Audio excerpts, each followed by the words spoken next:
因为这个大选，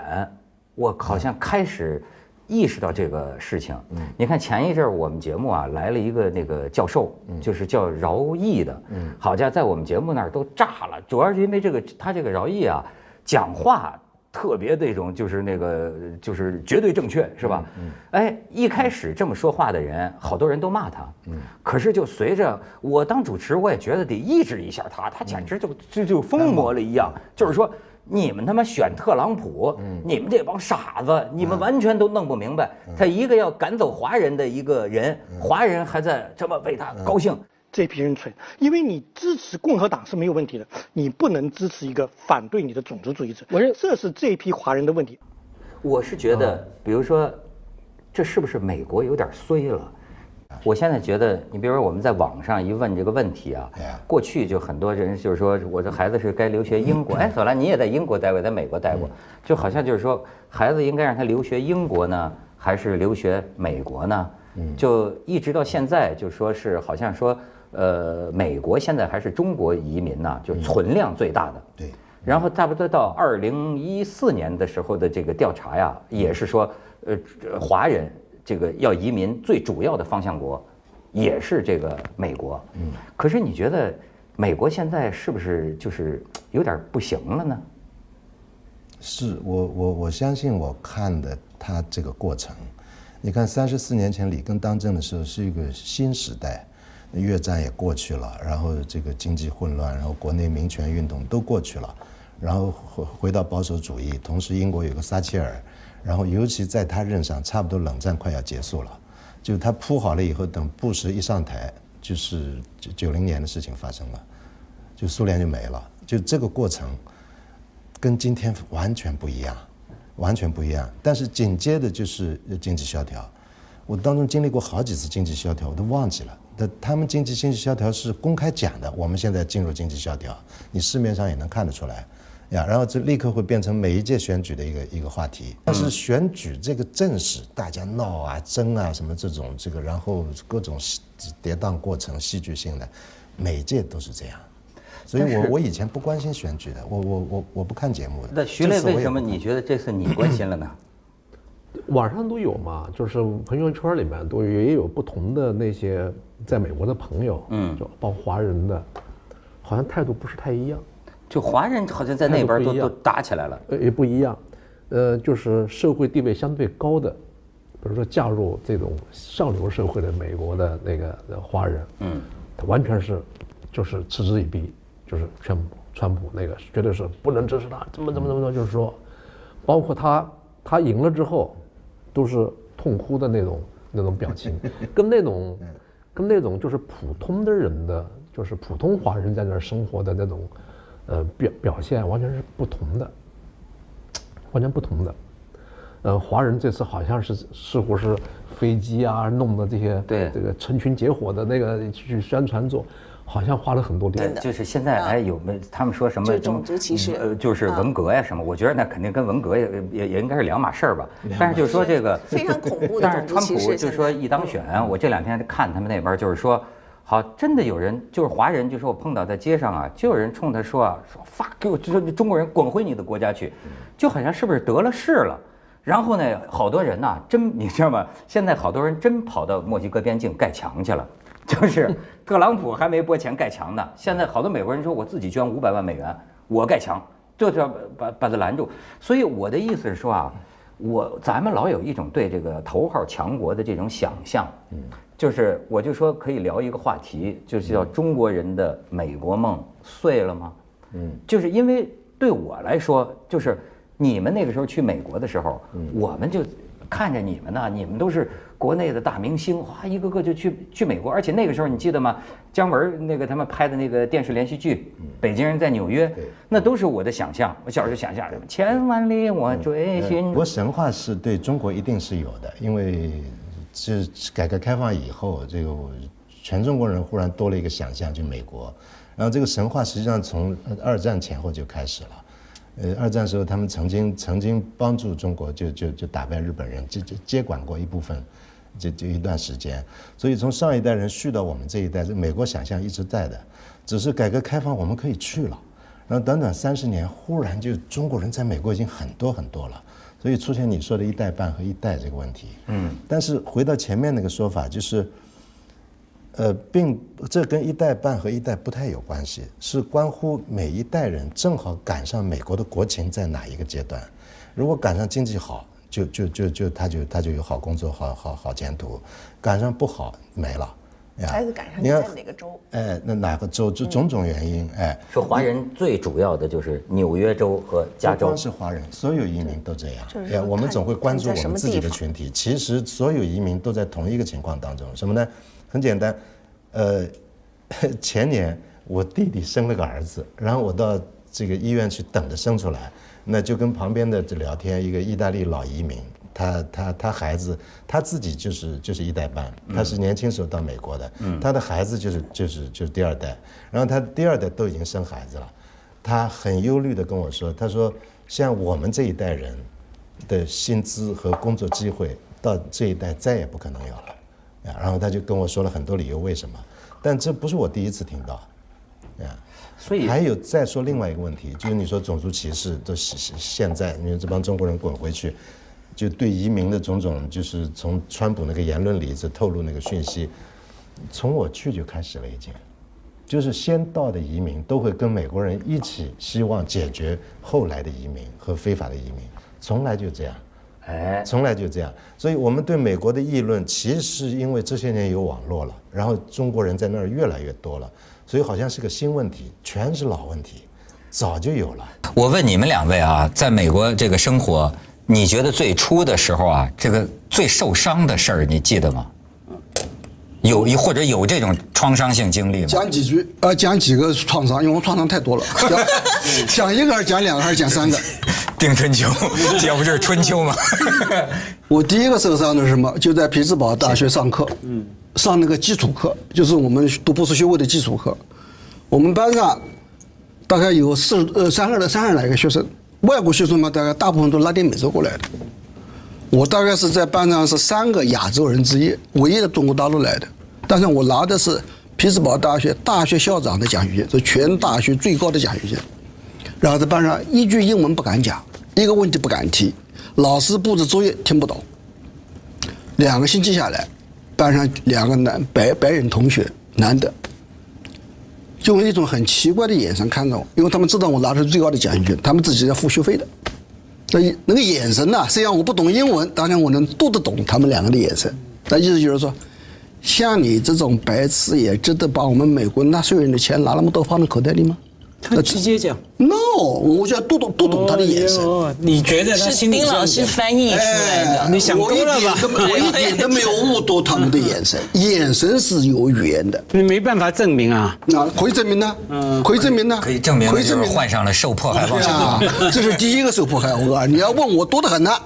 下回来一个。但是丁老师，你应该回他，你用你的眼神回他一句：“我最喜欢那种你看不惯我又干不掉我的。”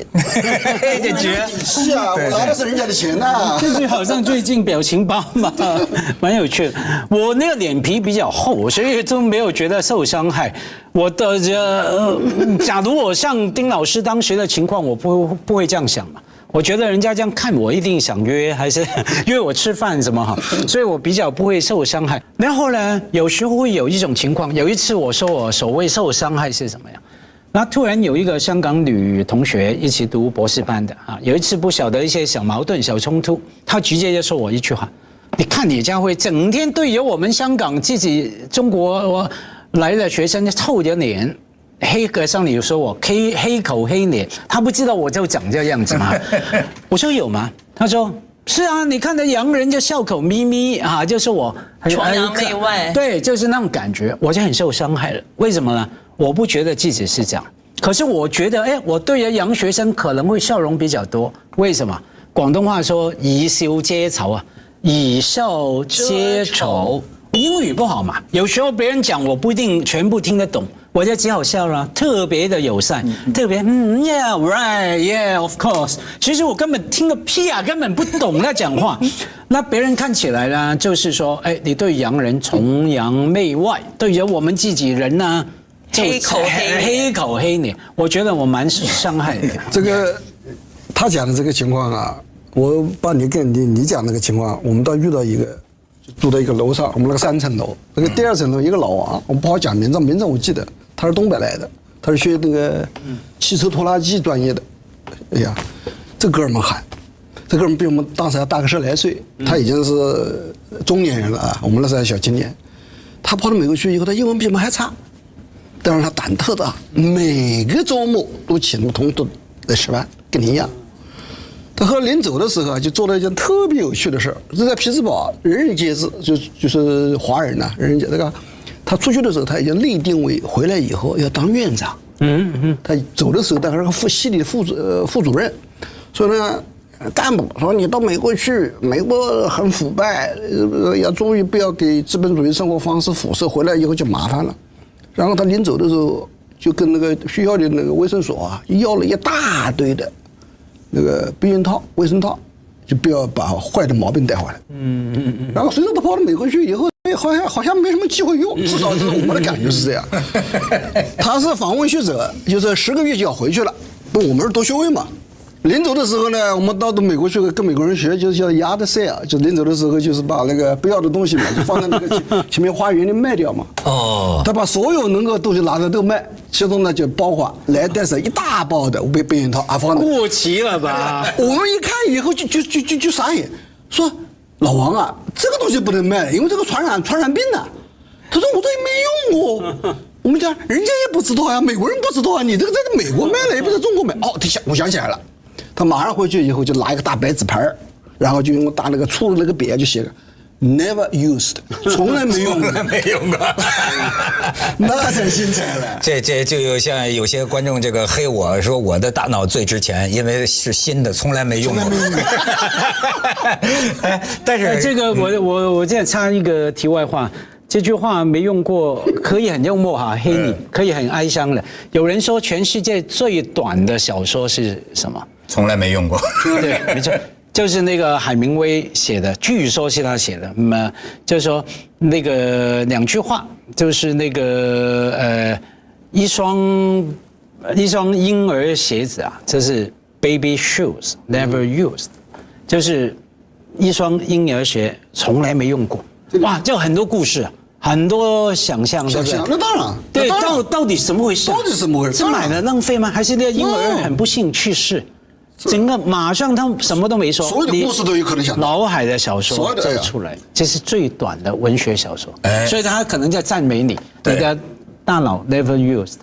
我们就想，但是你知道，对于我来说，为什么我不去？我确实英语是一个原因呢。你到了那儿，就是你看我在香港，对吧？因为我有这个东莞口音的普通话，还能通行江湖，能应付一下。我有过一个体验，就是说啊，你真到了美国，就是英语不行啊，什么叫寸步难行？我约略能够想象，因为我经历过一次，我有一次是跟着这个鲁豫，你知道，就是去这个纽约啊，我们一起出公差。我第一次去美国就是跟鲁豫一起去的，我当时就发现，如果我要去了，我就是得依赖在鲁豫的身上，就是我跟他寸步不离，就从早到晚寸步不离，一直到即便到你回房间里，就是到最后是半夜，鲁豫在我面前说：“你跟到我房间干什么？狂进就怪。”在挪威奥斯勒，我就看到一个韩国人。仅次于你的智慧，还没你们好。他带着老婆带2个孩子，他要喝牛奶，他英文也不行，那根本讲是挪威语，挪威语很难讲的，我都听不懂。他后来讲了好半天，孩子要喝什么样的牛奶，他本人大概要喝什么不带脂肪的，太太要喝什么半带脂肪的，孩子要喝全带脂肪的，你明白我意思吗？全脂、脱脂，就是很复杂的，搞了半天。他对方那个父母听不懂，结果他在想这个绝招，孩子要喝什么？就喝妈妈的那一种。对哦。然后呢，他说我跟我太太要喝。这是什么呀？非常生动。这是脱脂的吗？脱脂的。他认为这是脱脂的。哦，这是牛的，这是牛的啊，这是人的，这人的，然后服务员一看以后，马上明白了 ，no problem。光美，你讲，真的不一样。没有，我只是要讲，就是说这个没有办法懂当地语言呢，是真的有生命危险的。就好多年前有一个也是在美国的案例，我们都知道美国的警察公权力很大，但是基本上他们一般还是很。就是以一个合法的方式来去检控你啊，或者是干嘛你 ，OK， 他截停你，他会告诉你说离开你的车子，就我们看电影离开你的车子，要不就是手摁在地上，要不就是手摁在车上，你一个指令一个动作，但我们的。本能反应就是说，那我为了要表示我是良民，我是有执照的，我可能要伸手拿我的驾照给你看，你一伸手完蛋，噼里啪啦，这个就直接把你摁地上，把你痛打一顿，到你没有还手的能力为止。结果你看他手上拿出什么东西，他不是拿任何的枪械，他就是拿出他的驾照而已。是。所以。这个都是很著名的一些案例，所以我就说，这个不懂当地的语言是有生命危险的。而且真的就是，我就觉得不光是因为这个语言。为什么你比如说你像这个出国移民，虽然我没办过这个手续，但是我去过一次香港，我不用试一下。我跟你说，我们公司我出公差去美国都被美国领事馆拒签了。就香港这个美国领事馆，我就跟家辉说对老外对笑脸相迎啊，我们派我去公司，派我去美国去主持一个什么美国赛区的一个选美比赛，你知道吗？这个公司的秘书把所有的都办好了，早上6点让我到那个美国领事馆，香港的美国领事馆排队嘛。然后呢，我就觉得我这个英语不太好，就是像你说的，人家说啊，这个外国人呢，你见到他要笑，对吧？叫笑。然后呢，黑口黑脸，碰见了一个美国领事馆一个女的，一个大肚子，长得还挺漂亮，我怀孕的啊。那个女的见到我，她一点也不笑啊，瞪着个大眼珠子这么看着我。然后她就问我一些我也听得半懂不懂，然后问我一些很奇怪的一些问题，说你这个去那个有没有收入啊？我说是 salary， 我说收入是我的 company 给我的呀。他说这个你的 company 是在香港给你的呀，还是在美国给你的呀？什么什么的，我也不知道他在说什么。然后呢，最后就会说急了，就是说那这个什么你就挣钱还是不挣钱，跟我说半天这个事儿，最后问我你这个工资啊什么的，我好像是问我这工资是多少。我最后急了，我就跟你说，嗨，这都是我们公司给的，他爱给多少给多少，不能的，违法。走了。就最后我们公司秘书就说怎么回事？我都给你弄好了，你出公差给拒签了。后来他就说后来就是他们又找这个美国领事，香港美国领事，那个美国领事后来就说说这个女的啊，就是首先他怀疑我动机不纯，他怀疑我要去美国打黑工，然后呢说关键的一个怀疑就是说没有理由的冲他呲咪笑，因为谄媚，他是觉得心里有鬼。我看那个字，这个侨外移民。其实中国人这个侨字啊是很有意思的，最早的是一个人，这个地方是那个侨，那个乔装打扮的乔，晓得吧？对。所以你要移民的话，可能就是跑人家国家去乔装打扮，有伪装出来，所以才有这么多问题，你知道吗？谁给你的这个植入广告？我刚想起来，丁老师今天能发财，我帮你要。但是你讲，对不起，就是说我们刚才讲到，就是说当地除了语言之外，法律这件事情，我们刚才也有了一个很重要的例证。你知不知道在美国？我不晓得你有没有带你的随从或者是助理去过美国？随从我听起来像个贵族是吧？他出门是10几个。我就是鲁豫的随从啊。不是，你如果真的有随从或者是助理人员的话，你最好问清楚，因为你可能需要付他额外的工资，按照美国。本地那个州，因为每一个州的最低工资是不一样的，你要按照那个州的最低工资按周薪付给他，否则如果他去投诉你，或者是有人检举你，或者是这件事情曝光的话，你有可能吃上官司的。是大官司，不是小官司，大官司，虐待劳工。所以有一年我因为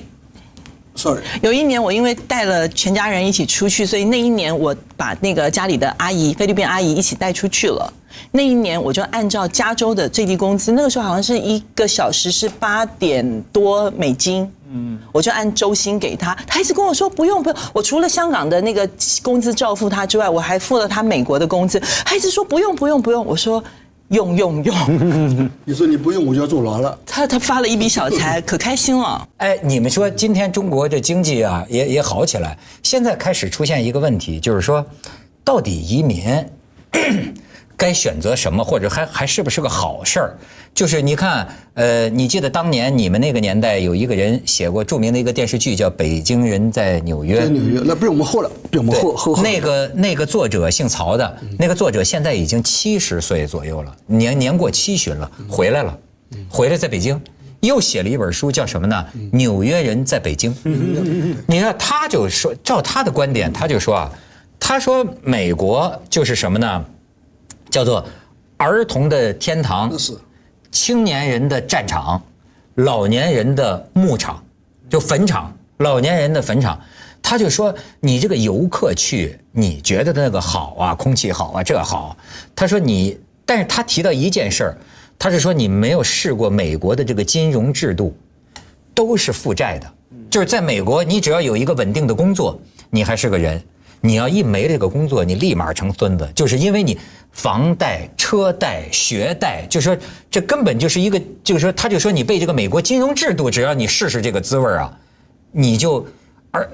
丁老师，我觉得你同意他这种观点。当然，我们到美国去的第一年，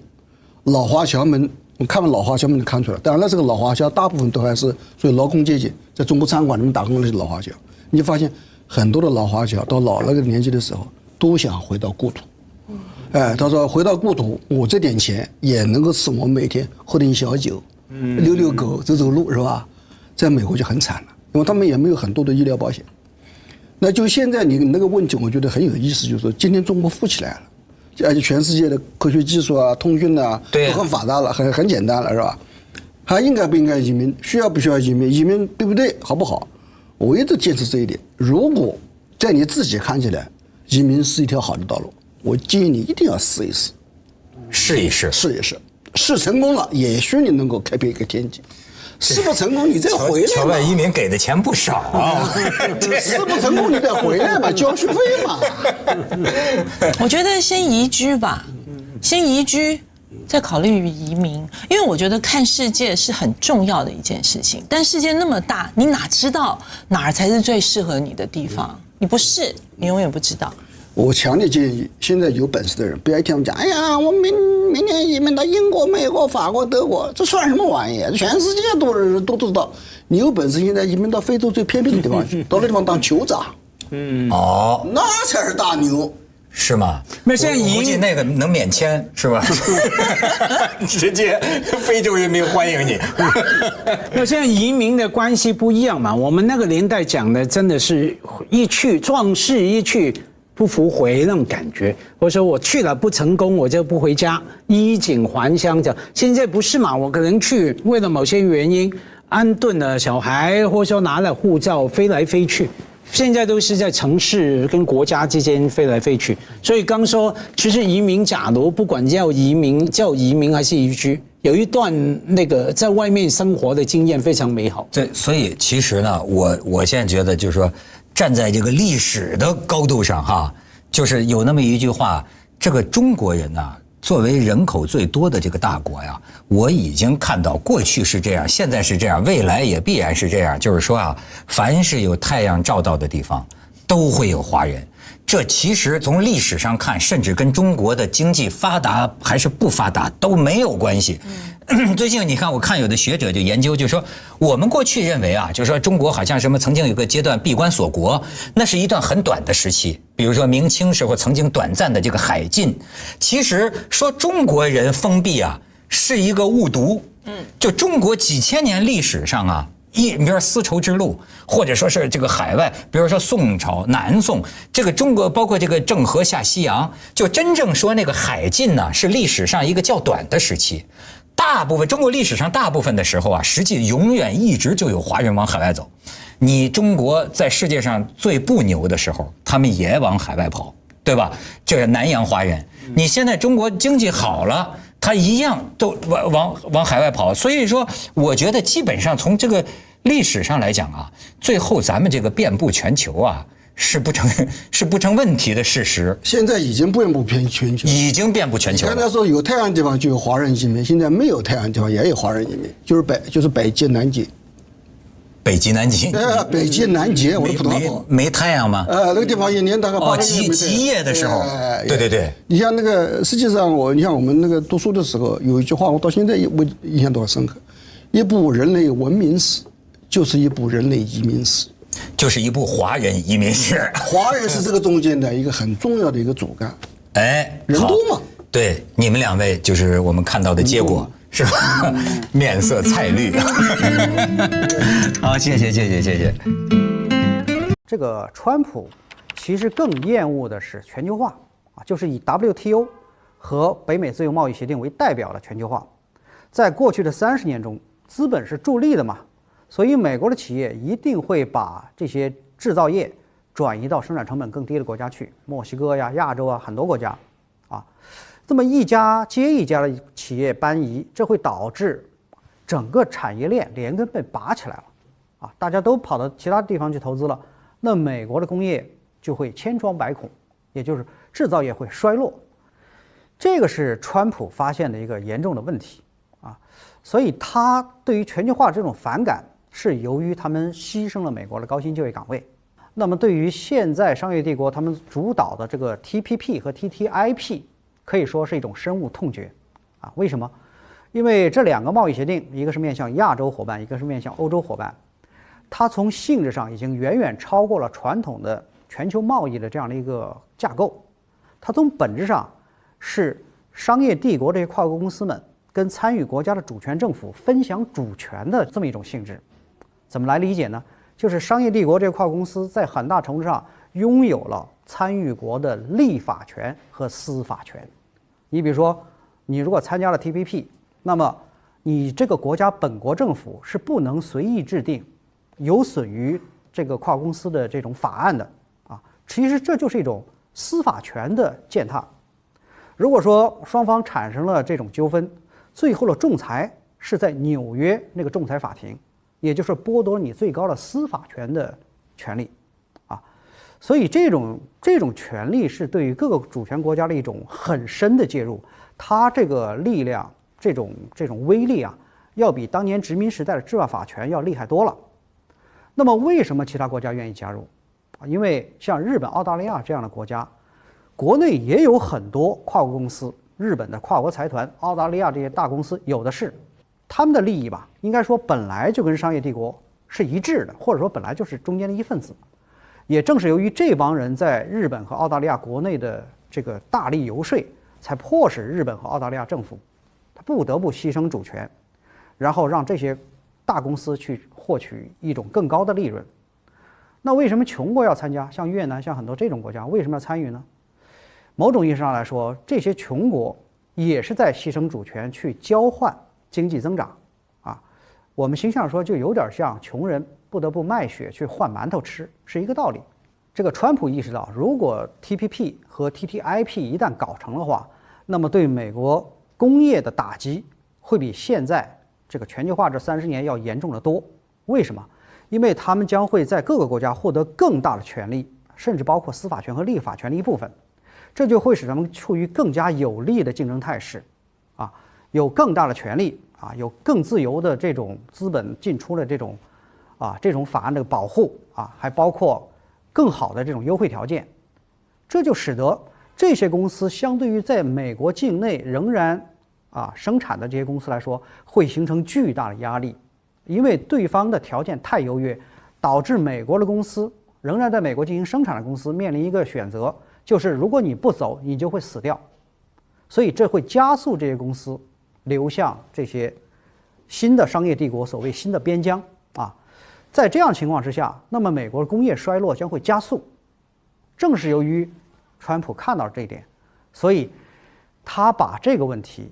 反全球化这个问题当成他上任的一个执政的一个重点就上来我们会看到 TPP 基本上已经停摆了 ，TTIP 也停摆了啊，然后北美自由贸易协定呢重新谈，加拿大、墨西哥都已经同意了重新谈条件啊，所以它这样的一个思路，很明显的反映出它是代表美国本国的利益的一个出发点，就是美国第一，全球化第二。其实应该说，川普已经把美国现在这么多年的经济的萎靡不振，原因是找到了，关键是怎么治疗。换句话说，如何才能够有效创造很多高薪的就业岗位呢？啊，在川普看来，无非是开源节流，创造新的，抑制这个现有的这个工作机会的流失。怎么创造新的？很多人说川普的整个经济策略或者整个经济方案没有逻辑，我恰恰相反的认为啊，它的逻辑性很强。你比如说，如何创造新的就业机会？首先，公司大幅减税。现在美国公司这个所得税是35%，我记得我以前节目中讲，瑞典是28%。好家伙，美国的公司税比瑞典还高，而瑞典是高福利国家。其实瑞典的这个税率在欧洲是偏低的。相对而言，美国跟欧洲的公司比较起来，它的负担太重。川普认为这样不行啊，这样我们企业怎么发展呢？减税，从35%一刀砍到15%，啊，如果这一点落实的话，如果能顺利通过的话，那么川普团队估计美国公司的盈利能力将立刻上升30%。这就是我们看到华尔街本来说啊，川普上台，全球股市崩溃，为什么没有崩溃，反而出现了大涨的局面呢？就是因为这是对股市来说是个重大的利好啊！假如川普减税成功，这将会导致美国企业的利润大幅上涨，但是这是不是必然会导致高薪就业机会的产生呢？这却未必啊！为什么？因为这取决于2个其他的限制条件：第一，市场消费是不是能够有效的扩大；第二，就是企业赚钱，通过实业来赚钱，跟股市上涨比起来啊，谁涨得更快？我们先说第一个条件，就是消费能不能扩大？消费扩大就必须要有更多的消费能力。川普怎么解决这个问题？就是老百姓的收入也要减，个人所得税要降下来。现在美国是7档啊，他把它精简成3档，最高税率从39.6降到33，哎，这个就使老百姓有更多的钱能够消费。同时，遗产税取消，哎，这套搞下来。那么，川普的团队预测，他们将会释放4万亿美元的消费能力，这当然会大量的这个刺激市场消费的增加。好，满足第一个条件之后，我们还看第2个条件。那么，企业会不会啊，由于生产扩大，由于这个消费增加，就必然会投资扩大生产线，去进行科技研发，去雇更多的高薪的这种就业岗位呢？这还取决于美国是不是要继续执行超低利率政策和宽松的这种政策？如果你继续执行压低利率，资产价格的上涨有可能会超过你通过失业赚来的钱。如果是这样的话，那么这些企业把钱花在扩大生产线、花在这个技术研发上，它这个动力就会被削弱。啊，这就是为什么川普上台之后一定会想方设法的劝说也好、压迫也好，让美联储加息。这应该说代表他一种主观意愿，但是能不能做到呢？这个就难说了啊，因为美联储是完全独立于美国总统的。我记得我以前在货币战争这个系列丛书中讲到过，当年的里根上台当总统了啊，请美联储主席啊到白宫来谈一谈。美联储主席说不，我没有必要到你那儿去。那里根说，那我到你这个美联储大楼里面，我们俩会晤一下。主席还说不。啊，你最好不要到我这儿来。最后，双方只能找了一个中间的一个大楼，在那儿会面。可以说，美联储是一个相当独立的这么一种机构，完全不理睬总统的任何的主张。它代表谁的利益？当然代表华尔街的利益。而华尔街呢，显然不希望资产价格上涨受到任何压抑。所以在这个方面，双方的斗争恐怕在未来还有的看，刚刚拉开序幕。同时啊，川普这种大规模的减税还会造成另外一个比较大的问题，就是财政赤字会暴涨啊，国债会猛增，所以反对他的这帮人就做了个测算，你不是要减税4万亿吗？那就意味着国债会增加4万亿啊，还有人评估的更高，再加上它财政刺激和各种开销吧，啊，可能未来几年美国的整个的债务水平会增加10万亿美元啊。当然，川普就说你们那是胡说八道，因为我减税之后，政府财政税收会增加啊，不会有这么多债务。不管是川普这个测算，还是对方这个测算，有一点是改变不了的：减税对经济施加的这种刺激作用，它是比较慢的啊，要在未来几年才能逐渐体现。但是债务的增加是立刻就能显现的，这就出现一个问题啊，美国国债如果增加这么多，谁来买啊？啊，现在沙特石油价格暴跌，老板们没钱了啊，石油老板没钱了。中国还有新兴市场国家，外汇储备在严重流失啊，在抛售美国国债，而不是在购进，这就面临一个问题：你如果增发4万亿或者增发几万亿美国的这个债务，谁来买单呢？谁来接盘呢？这个川普也想好了对策，他的对策就是把跨国公司在海外藏那些利润给我弄回来，啊，怎么弄？你不能生抢啊，所以川普设计的就是诱惑，啊，诱惑是第一位的。怎么诱惑？就是如果你们海外这些这个利润回流美国，这笔钱有多少？2、3万亿美元之巨，我给你们一次性的优惠，就是10%的税率。交了这个税之后，既往不咎。好，这是所谓这个引诱的一招，但这招会不会奏效呢？这个却很难说，因为为什么美国这些跨国公司把钱放到海外而不愿意拿回来？除了说避免这个交税之外，还有一个重要的想法，就是如果 TPP 和 TTIP 搞成了，那么这么多国家加入这个新的一个贸易帝国，这就会出现大量新的边疆啊。他们这个钱在海外可以就近去抢占风口，或者就要夺取各国的经济的制高点。你要把我的钱给弄回美国，好，那边如果谈成了，我这个钱怎么再出去呢？这就很麻烦了。所以对他们来说，我宁愿把这个钱放在海外，我也不愿撤回美国。川普正是看到这个现象，所以他准备了，如果说吸引不动的话，那我就来个釜底抽薪。什么叫釜底抽薪呢？就是我把这个 TPP 和 TTIP 搅黄了，断了你们的念想，你这个钱不就回来了吗？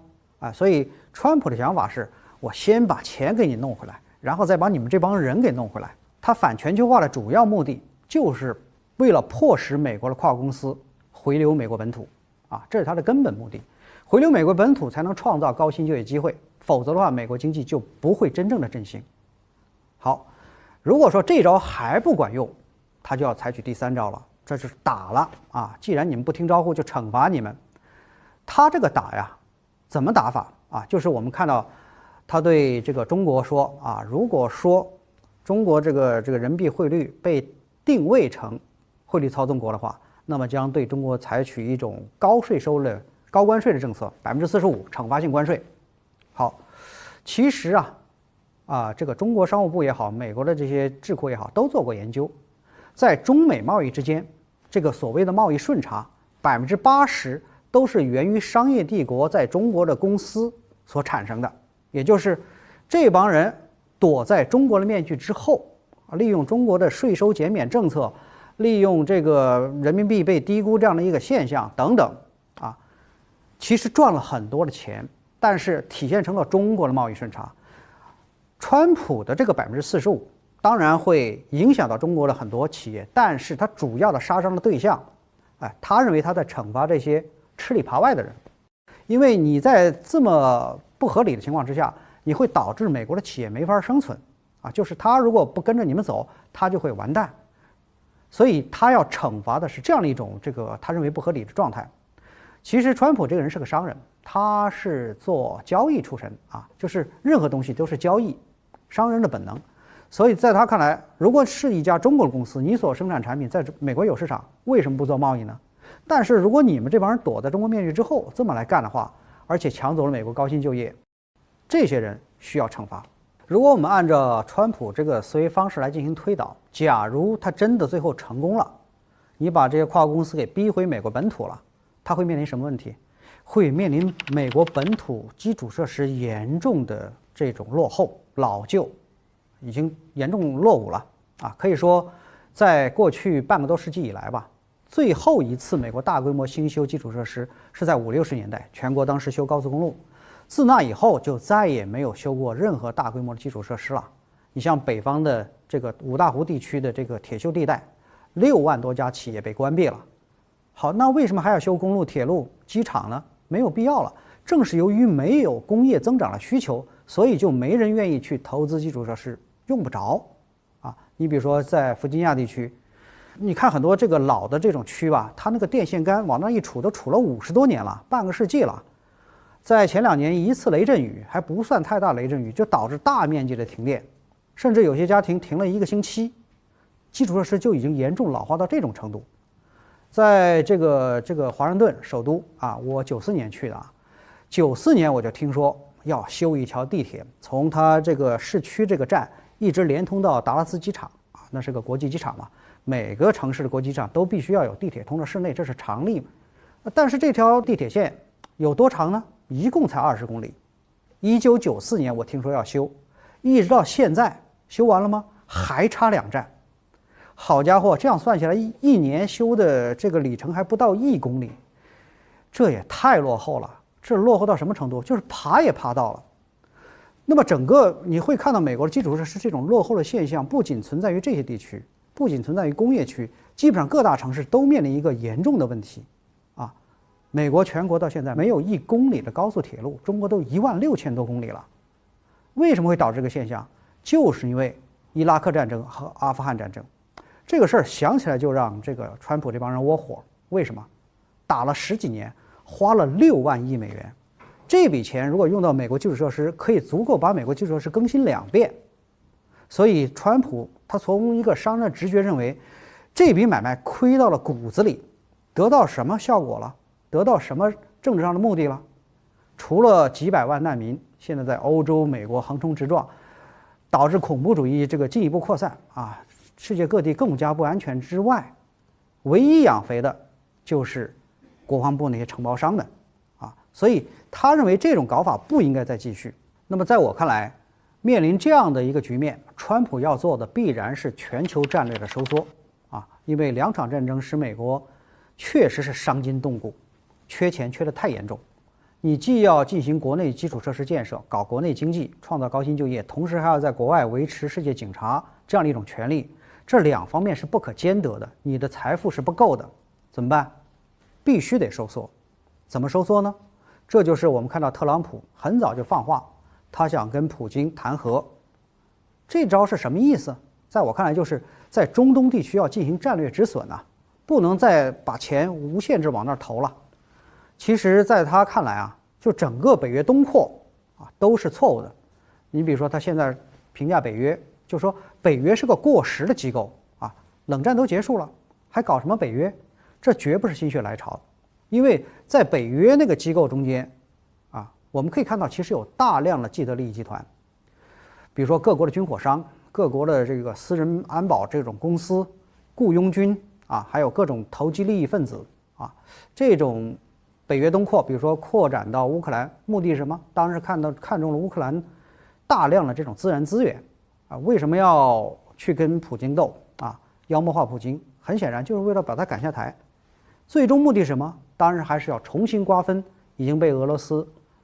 进行国有化的这些石油天然气嘛。啊，明白人一眼就能看穿。但是是以谁的代价？是以美国纳税人的代价。满足了谁的利益？满足了商业帝国少数人的利益。这种玩法，川普认为不能够再搞下去了，这就是他要跟普京去谈和啊。我相信这个政策很有可能在未来成为他外交方面的一个比较大的一个特点。那么在亚洲，重返亚太啊，在川普看来这是一句口号啊，因为商人还是比较重视实力的。你只有一个喊得越来越响亮的口号，但是实力呢，手中握了这个棒子却越来越细。就是因为2场战争使美国的军费大量被投入了中东地区，这导致美国海空军它的规模受到了严重的挤压。比如说，美国现在海军的这种舰艇啊，大概是274艘，川普说我挤牙缝也得把这个海军扩大到350艘。所以他的在亚太地区的调整，未必像我们想象那样啊，是一种真正的退却，它是在充实自己的实力，实际上是休养生息，为自己充电，先解决国内的这个本土的经济问题，回过头来在亚洲、在亚太地区大展身手啊，因为它代表国家利益派，这一派其实在全球扫描过程之中，我记得我以前有期讲过，他们已经把中国当成真正的一个重点啊，因此在这个过程之中，我觉得川普的主要方针是先做战略退却，然后巩固国本，再做这个进一步的打算。如果我们来总结一下川普在亚太地区他未来的主要战略方针啊，我认为他非常有可能出于商人的本性，第一个本性吹牛，第二个本性做交易。那么基于这两个本性，我觉得可能会把萨德导弹这个问题和南海岛礁的问题作为一个筹码来跟中国换东西。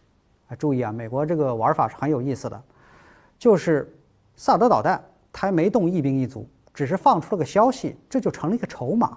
这叫空手套白狼啊！他要用这个创造出来筹码跟中国换真金白银的东西，换的是什么呢？啊，如果从川普的国内经济优先角度来考虑的话，一定是要换能够为美国创造新的高薪就业岗位，一定是要落实在这一点上。他不像商业帝国派去换一些虚头巴脑的东西，他要是实实在在的东西。所以我们很多人觉得川普当选之后有一种长舒一口气的感觉，其实未必啊，因为他真正要的是交易，是要了一个漂亮的交易。所以未来一段时间，川普的在亚太地区的很多动向是非常值得关注和分析的。当然了，今天我们如果读美国宪法的话，你会发现美国宪法写的非常的简单啊，它的正文加上27条修正案，全部加在一起不过11000字。宪法的正文部分呢，其实只有6000多字，加在一起也就是7条啊。第一条讲国会的立法权，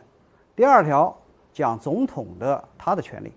第三条就是司法权，第四条呢，实际上是在介绍联邦和州之间的一些关系进行界定啊。第5条宪法修正案应该怎么搞啊？第6条就是一些疑难杂症啊，还有一些3条这个小的事项。第7条就是宪法如何批准实施。那么归纳起来呢，它的总的原则就2点：州要把自己的主权要归于中央，就是联邦。那么联邦呢，集权之后要进行3权分立。那么这个就是很多人没有搞明白的地方了，就是在整个宪法中间并没有明确提到要保护财产权啊。那怎么来理解这个事儿？在我看来啊，我们研究法律的人重点是看3权分立背后的法理，那么研究政治的人他们重点看的是3权分立的结构。那么为什么大家没有看出保护财产权这一点呢？这个就需要我们回到当时制定宪法的那个历史阶段，然后才能很明白地了解宪法制定者们他们的思维方式和他们当时所面临的问题。我记得上期节目中我曾经讲过，就是在美国独立战争胜利之后，一直到宪法制定1787年之前，美国当时社会陷入了严重的经济衰退啊，也就是独立战争胜利了，但是独立是有代价的，这个经济代价是经济衰退，再加上当时联邦政府，当时叫邦联政府，组织涣散，所以整个社会就出现了严重的动荡啊。当时出现了2大对立阵营，2大派，一派是少数派，人数较少啊，这些人包括什么呢？包括这个比如说商人的集团、制造业的集团啊，还有金融集团，另外就是地产集团。这些人人数虽然少，但能量很大，他们就坚决要求要搞中央集权的联邦制啊，也就是要把国家的最主要的权力，包括什么呢？像征税权、货币权啊、立法权、司法权、外交权，还有财权和军权，全部集中在中央政府啊。同时呢，联邦政府要负责保护商业，同时要搞高关税啊。除此之外，还有就是公司的债务必须要发行新的国债，而且要1:1的兑换啊，要用金银币来负责偿还。这个是他们这派的观点，所以这派又叫联邦派。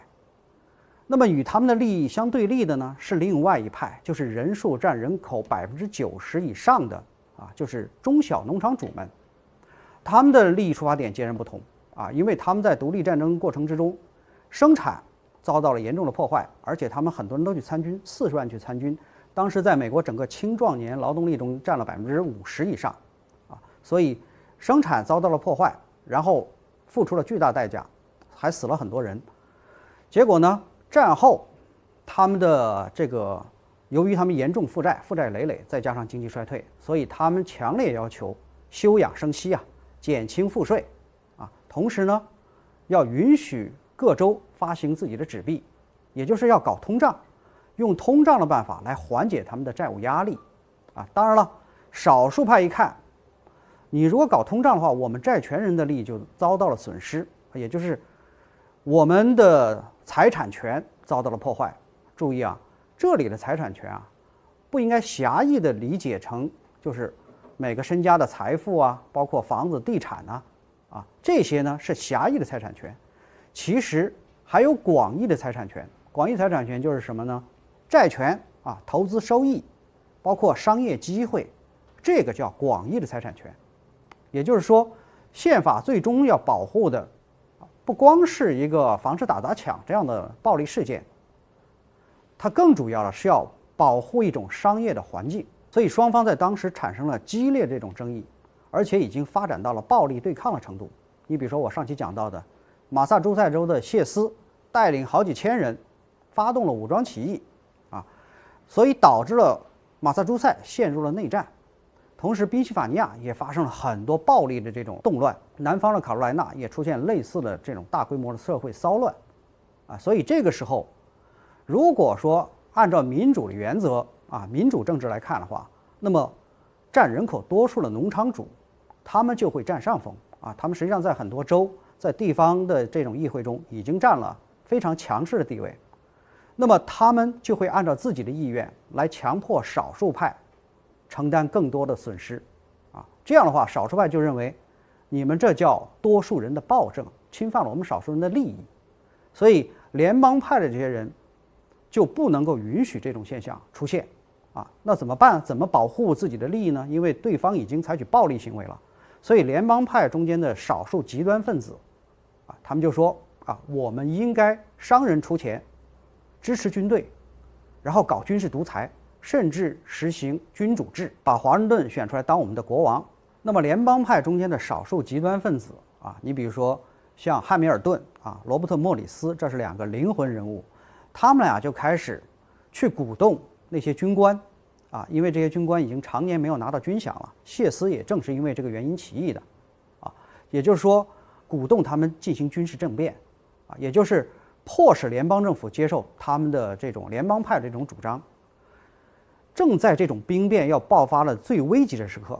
华盛顿知道这个消息了，然后他马上就赶到军营去做这些军官的思想工作也就是华盛顿告诉大家，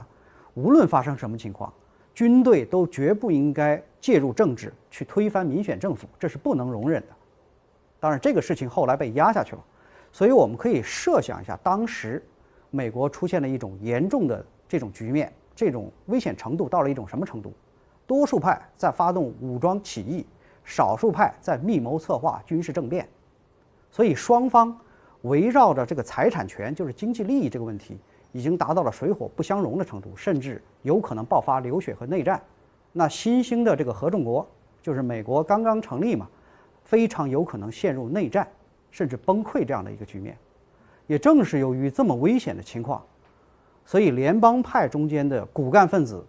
他们就决定要绕开现在的邦联政府，直接制定宪法，然后强行推行这个宪法。这就是1787年制宪会议的主要任务。那么这个制宪会议呢，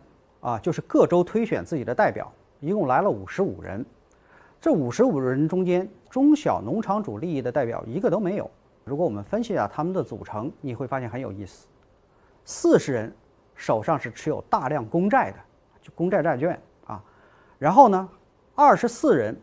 是属于放高利贷的15个人是属于奴隶主，还有14个呢是属于土地投机商，还有11个是大的工商业的巨头。在这里我们要注意一下，就是奴隶主也可以放高利贷，工商业主也可以搞土地投机，所以这些人聚在了一起，他们所要达到的目标就是要实现这个所有权力要向联邦政府来进行集中。那么由于他们的身家的利益跟这次会议能否成功有巨大的关系。你比如说上期我们讲到过，以前的旧公债由于没有政府的税收作为抵押，所以它的价值贬得很低。那么如果联邦政府成立，新宪法通过，那么新宪法将以未来国家税收作为抵押，比如说关税，然后全部以金银币来全额偿还本息，进行1:1的兑换，这就会导致持有旧公债的人，他们的公债就会被变成新的美国国债。这样的话，他们手中所持有这个公债的价格将立刻翻20倍，这是一个什么样的数量级呢？这笔财富将足以买下当时美国全部领土的1/10，可见这个财产权太巨大了，一定要得到保护。除此之外，新宪法还要规定，就是所有的货币要由中央来发行，废除地方政府发行纸币的权利，而且全部要使用金银币，这样就使得放高利贷的这帮人，他们的利益获得了极大的保障。当然，除此之外还有，联邦要搞军队，要搞联邦军队。如果说有了联邦军队，这帮人将会横扫西部地区的印第安人。那么，在战争期间已经在西部大量圈地的这些土地投机商，他们所持有的土地将会价格暴涨。当然了，还有联邦政府如果保护关税，进行关税保护的话，制造业主将会获得超额利润，然后统一市场形成。那么大商人将会有更大的商业机会，这些都是广义的财产权，这些都需要宪法进行有效的保护。那么在制宪会议中有一个最重要的灵魂人物，这就是我们现在称之为宪法之父的麦迪逊。麦迪逊的思想深受英国哲学家约翰·洛克他的影响在洛克看来，政治的主要目的就是为了保护财产权。那么麦迪逊把这个概念做了一些引申，他认为政府的首要目的是为了保护个人的这种才能的多样性，也正是才能不一样导致了财产权的多样性。那么在现代社会的这种保护制度之下，就必然会出现多种不同的这种财产权。你比如说工商业集团、金融集团、地产集团，还有农场主它就会形成不同的阶级，而这些阶级为了捍卫自己的利益，就一定会分成派系。他在分析派系斗争的时候有一个非常著名的观点，就是自古以来这种派系最持久和最强有力的这种动力，就是源于财产权的不同的占有而如果说人的才能不一样，政府又保护这种才能的多样性，就必然会导致这种派系斗争永无止息，它是永远存在的，无法消除。在他看来，根据人类的所有经验已经证明了，对于这种派系斗争，靠宗教、靠道德的这种约束力是根本没有用的。而当时呢，麦迪逊认为美国的局面已经出现了一种非常严重的危险性，就是派系斗争发展到了一种极端危险的程度也就是说，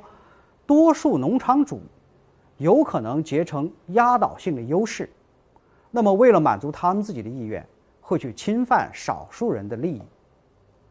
那么在这种情况之下，美国新的宪法必须要有效的约束多数人解决之道呢，就是要搞一套权力相互制衡的这样一种体制用这种体制来控制多数人也就是防止多数暴政。那么同时呢，这套体制还要保证平民政治的这种精神和形式，就是你还是要允许民选。解决之道，那就只能搞三权分立了。注意我认为麦迪逊的这个分析和他的这个主要观点，我们当然现在可以从《联邦党人文集》这本书中可以找到。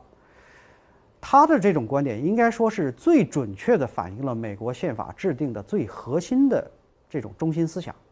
也就是制定宪法的主要目的是为了限制民主政治，而不是鼓励民主政治。他这个观点当时在参加会议的制宪会议的代表中，应该说取得了完全的一致的看法。你比如说，制宪会议中有一个代表格里，他就认为现在国家出现了巨大的政治动荡主要的原因就是民主政治过了头还有弗吉尼亚的代表伦道夫，他的观点也是，过去几年以来，美国出现了这种各种各样的政治骚乱，主要是民主政治的这种愚蠢和狂暴。那么还有呢，就是制宪会议中的2个核心的人物，联邦派的核心人物汉密尔顿还有莫里斯，他们的观点也很有代表性。汉密尔顿就认为，在任何一个社会中都会天然形成少数和多数，少数这些人呢家境很好，出身名门，而多数人呢往往都没有对事物正确的判断力和分析力，所以他建议在参议院这个级别中间这些议员应该搞终身制。莫里斯他的观点是应该让这个有钱这些贵族来担任参议员，以有效镇压民主的骚乱。注意这个莫里斯和汉密尔顿就是策动军事政变这2位。那么如果我们看整个制宪会议过程之中，所有的代表对未来的基本的大政方针就是三权分立，有效制约民主政治，这是没有疑问的这个方针包括中央集权，这都是大家同意的，而且他们的身家跟这件事情有密切的关系。关键是有2个重大的分歧。第一，以什么样的政体来实现这个目标？第二，如果你搞三权分立，权力相互制约，那么各种派系的利益怎么进行分配？正是在这2个目标中产生了制宪会议中最严重的这种分歧。你比如说吧，第一个方案就是弗吉尼亚代表伦道夫提出来的，这个叫弗吉尼亚方案。这个方案中提出，美国应该搞2院制，参议院和众议院，然后这个由人口的数量来决定议员的数量，就是人口大州，你的议员数量就多，议席就多，然后最后由这些国会来选举政府，这当然是参照英国的议会政府制。但是他这个方案提出来之后，马上就引发了新泽西州这个代表佩里森拍案而起，说这不公平为什么？因为你弗吉尼亚人口多呀，你是人口大州，我们新泽西人少如果说要根据人口来定的话，那我们就吃亏了，凭什么？所以他提出了搞1院制，只搞1个议院这个时候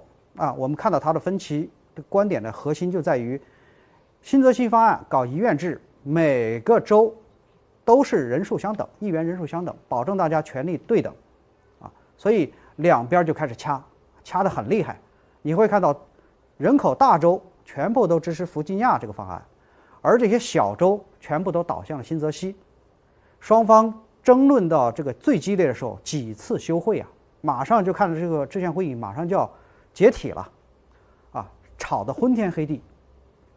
这些代表就说，当时就是靠一个头发丝儿的力量维持住这会议没有散架。你像这个参加会议的这个富兰克林，他那时候年事已高，80多岁了，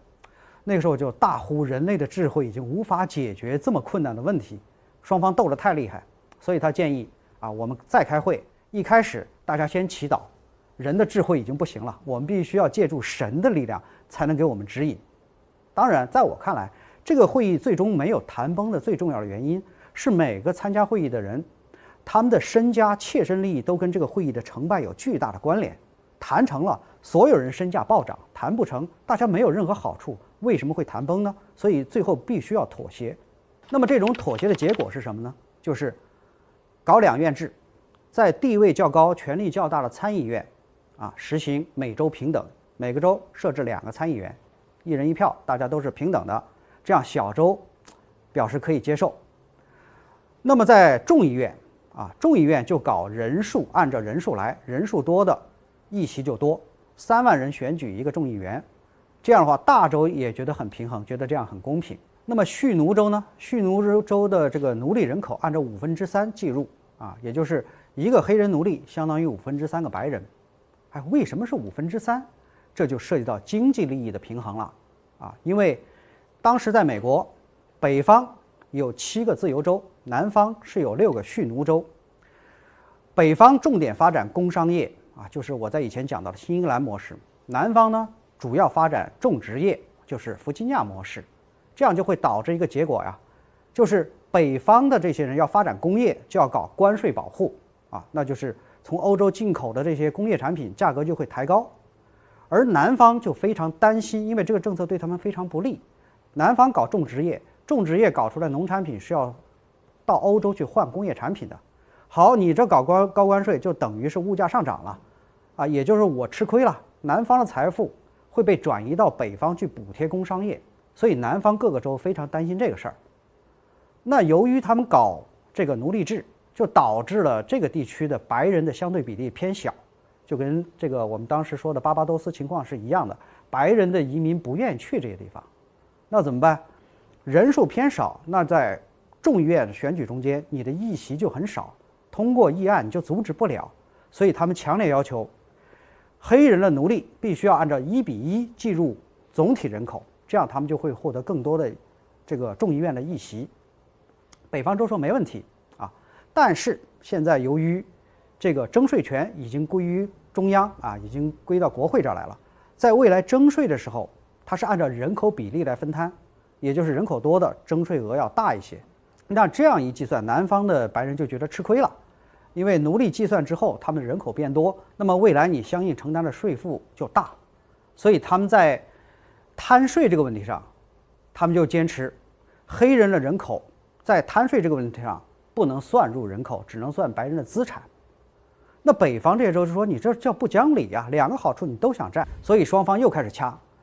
最后结果啊就是最后妥协，那也就是说黑人人口就算3/5吧，这是吵架吵出来的这个妥协的结果啊。那么除了这个之外，还有一个关于经济利益的一个重大的妥协，这个妥协就是奴隶交易。北方的这几个州坚决反对奴隶交易，要求禁止，而南方特别是南卡罗来纳，他们就立场非常坚定，就说如果你反对奴隶交易，我们现在马上就走，这个宪法立刻就崩盘了。为什么卡罗来纳这么坚决反对呢？它的这个大米种植啊，因为我以前说过，它主要是靠生产大米，它的大米种植主要是在沼泽地，在那儿附近，而沼泽地他说这个死亡率太高，黑人奴隶死亡率太高啊，由于各种这种传染病，所以你要禁止奴隶贸易，我这个整个经济基础就全部垮台了，这个事儿没得谈，你们要坚持我就退出，那么宪法就搞不成，所以最后没办法，北方州只有进行让步，让步的结果就是我们现在如果读美国宪法的第1条第9款第1项，有一条非常奇怪的规定，就是到1808年之前啊，这个美国国会是禁止立法限制各州这个移民的移入，但是国会可以征税，每个人头可以征10美元。你如果不了解这段历史，你以为这是个移民的有关条例，其实这是对奴隶贸易做了一个巨大的让步。也就是说，给你南卡罗来纳20年的时间，你可以继续进口奴隶，但是每个奴隶要罚款20美元。所以你看到制宪会议它是经过多方反复博弈、剧烈争吵，达成了一个妥协方案。最后呢，终于在立法问题上取得了一致啊。当然后来我们知道，这个各州权力归于中央，归于联邦，联邦把这些权力再分成立法、行政和司法3大块。那么这套体系它又如何防止多数派掌权呢？因为这是问题的焦点和核心。我们来看它这个制度，它的结构很有意思。比如说立法权，立法权被人为的分裂成2个部分，众议院和参议院。众议院是搞民主政治，1人1票啊，这个就是面向全民进行直选。但是这么一来的话，就会出现一个风险，这个风险就是农场主的人数多呀，他们有可能控制众议院，所以为了有效的制约众议院啊，万一这帮农场主搞出什么侵犯少数人财产权的这样的法案怎么办？那么就要设置在它上面要设置一个这个权力更大的参议院啊，参议院它就不是直接选举，参议院是由各州议会来推选。各州议会的主要人物是些什么人呢？就是当地的士绅和名流啊，这些人都是可以说是本地贵族吧，他们当然推选出来这个参议员，自然是代表他们的利益的，也就是代表少数派的利益的。当然，我们现在知道，美国这个参议院的选举是直选了，但是在20世纪以后才改变的，当年不是。而且呢，众议员的这个任期是2年，参议员是6年，也就是少数精英在参议院中间的权力更稳固。而且众议院的所有的议案上来，如果这个侵犯了少数人的利益，参议院可以否决它，让它根本无法成为法律。这就是通过这个办法可以有效的瓦解多数派这种能量。那么从选举时间上来看，也是经过精细设计的。比如说众议院，它是2年全部改选，而参议院呢，2年只改选1/3，也就是少数的精英在参议院中间的地位更加稳固，因为它时间长嘛，每次只选1/3。好，这就导致多数派想通过一次选举同时控制参众两院，根本就做不到。而且在立法的对面设计了一套通过完全不同选举制度选举出来的总统。注意啊，这个总统选举也不是直选，我记得在上期中我们说过，它是通过选举人来选举总统。那么选举人是怎么产生呢？也是由各州的议会来决定游戏规则，他们来选举选举人那么这就有意思了。各州的议会是当地的名流士绅也就是少数派，他们所推选出来的总统选举人是最后有权选举总统的人，这就会有效地控制总统最后的结果。这个问题我们在上期中讲到过，但是讲的还不够深入。你比如说这套制度，它最有效的可以防止民主中间的出现了一些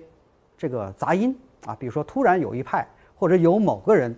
特别强势，知名度很高你比如说麦当娜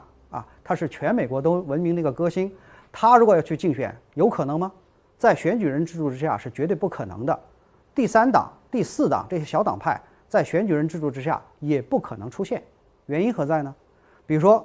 我们现在看到美国总统的选票，如果你想选2党之外的第3方的候选人，或者你一个独立的候选人，你这个选票上必须要写上这个人的名字，比如说麦当娜，同时还要写上谁推选麦当娜，就是你要把他的名字再加上选举人名字同时写上。好，当你这个选票在进行统计的时候，人家一看你这个选举人没名不知道是谁，州的议会没有选他作为候选人，所以你这票就计入不了。通过这个方式可以有效的把这个第3党的或者这种特别有名的人，他想自己单独去选总统，可以有效的屏蔽掉你比如说在现实生活中，比如说我们看到独立候选人像佩里，当年他赢得了全国20%的普选票，就是全国人口中20%人选他，但是在538个这个选举人团中间，他的得票是0，没有任何一个选举人投他。通过这个方式就可以彻底的屏蔽这些在社会中名气特别大的人，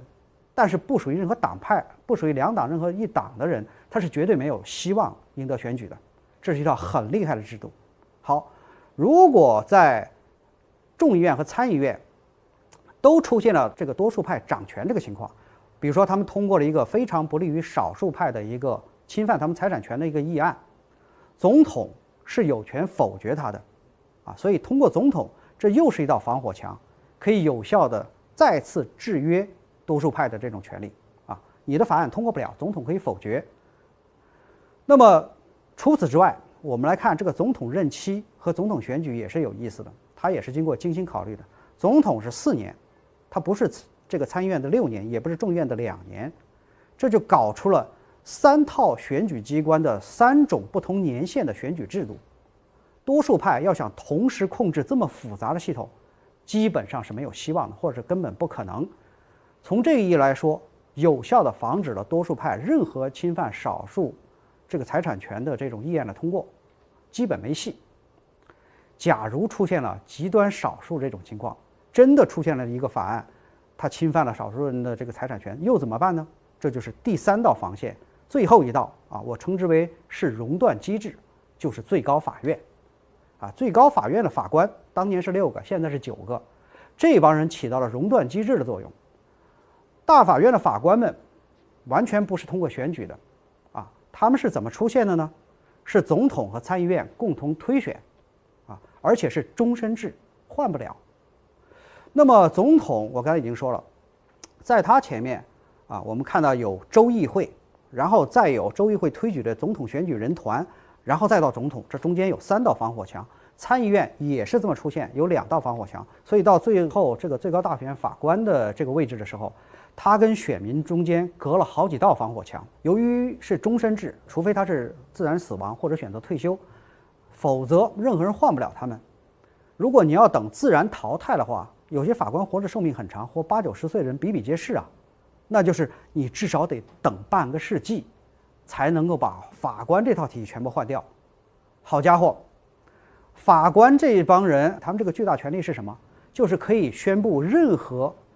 这个参议院、众议院的立法，我宣布你违宪不要忘了，解释宪法的权利是掌握在最高法院的手上。所以我们可以看到，美国这套制度设计它是很厉害的200年来从来没有被攻破过，就多数派从来没有通过这套游戏规则能够把伤害少数派的这种法案这个顺利通过不了所以我们可以看到，美国宪法的设计的最主要的根本的逻辑是什么？就是多数派是危险的，少数派的财产权必须要得到特殊的保护，这是美国宪法最核心的中心逻辑也就是少数人是社会精英，他们最具有创造财富的能力所以必须要得到特殊保护，只有他们得到了保护，才能够创造更多的财富，多数人才能受益多数人的财产权也能受益，这样的话整个社会的财富才会变得更多。它是这样的一套思维方式和这样一套逻辑架构。那么这套思想体系包括这个游戏规则在美国的实验中被证明是成功的，因为美国从当年那个殖民地发展到现在世界的超级强国主要可以说是这套政治制度的保证。但是这套体系这套逻辑架构是不是能够在其他国家适用呢？